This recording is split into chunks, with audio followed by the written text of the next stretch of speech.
हमारे साथ जुड़े हुए हैं। रमन जी, सवाल ये उठ रहा है कि आप वैसे तो हर मामले में कांग्रेस के साथ कदम से कदम मिलाते नजर आते हैं, लेकिन आज ये सवाल पूछा जा रहा है कि अगर कांग्रेस बेरोजगारी दिवस मना रही है, कांग्रेस सवाल उठा रही है, तो क्या समाजवादी पार्टी पूरी तरह से उनके साथ सहमत है?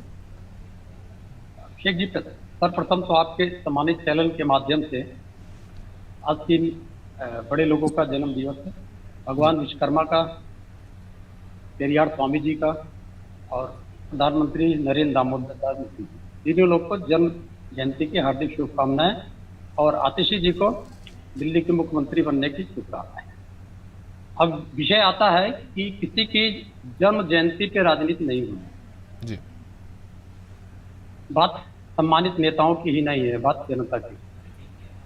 तो मुझे लगता है कि इस शब्द पर खाली इतना कह के किनारे कर दे, किसी की जन्म जयंती पर माखौल ना बनावे, राजनीति ना करे, जैसे हर चीजों पे कर देते हैं। संस्कार पे भी राजनीति कर देते हैं, बुलडोजर पे भी राजनीति कर देते हैं, तो इसको हटा लेते। अब एक विषय जो आता है बार बार कि भाई जनता में एक बेस्ट होटल्स इन कमाल के प्राइसेस। जो मोदी जी के खिलाफ जो समर्थक हैं वो तो अच्छे हैं, लेकिन जो मोदी जी के खिलाफ माहौल बना, उसके दो तीन कारण मुझे समझ में आते हैं। जी। एक तो मोदी जी ने खुद को आवाज आ रही है, इसको बंद कराया जाए। जी, ये देखिए ऑडियो कहाँ से आ रही है, प्लीज चेक कीजिए। जी हाँ, बोलिए। स्वयं को ही चौकीदार कहा, स्वयं को ही विश्वगुरु बताया और स्वयं को ही नॉन बायोलॉजिकल बताया। तो ये प्रथा कभी नहीं रही है, ना रहेगी। यहाँ पर पौराणिक काल में, मध्यकाल में बहुत सारे राजा महाराजा होके चले गए और हमारे लोकतंत्र के काल में बहुत सारे लोग प्रधानमंत्री पदों से होके चले गए। ऐसा नहीं।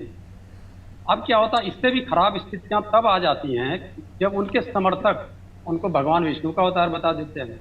जी। उनके समर्थक इस हद तक नीचे उतर जाते हैं, कहते हैं कि भगवान जगन्नाथ मोदी के भक्त थे। फिर उसके बाद आजकल की बात है कि उनके समर्थक उनको भगवान विश्वकर्मा का अवतार बता देते हैं। ये जो बिंदु हैं, जो भारतीय जनता पार्टी या प्रधानमंत्री नरेंद्र मोदी द्वारा ही लाए गए हैं, यही विवादों के घेरे में पड़ जाते हैं। दूसरी बात है, सबसे बड़ा जिम्मेदार इसमें व्यक्ति है जो भारतीय जनता पार्टी का आईटी सेल है। किसी भी पक्ष विपक्ष के नेताओं को नहीं, उनके नेता भी जब इधर से उधर चले जाते हैं, किसी को नहीं बकसता है और गंदे तरीके से टिप्पणियां करता है। इस प्रथा को उनको सुधारना पड़ेगा। अब एक जो बहन सुप्रिया जी ने अपने वक्तव्य में कहा मार्गदर्शक मंडल, तो अगर हम बीजेपी की वेबसाइट पर जाएं तो प्रधानमंत्री नरेंद्र मोदी जी लोकसभा चुनाव से पहले ही मार्गदर्शन मंडल में हैं, उनकी वेबसाइट के अनुसार। भारतीय जनता पार्टी ने तो उनको मार्गदर्शन मंडल में डाल ही दिया है। अब इसका स्पष्टीकरण तो भारतीय जनता पार्टी की प्रवक्ता दे देंगे। ठीक, इस पर जवाब ले लेंगे। आऊंगा।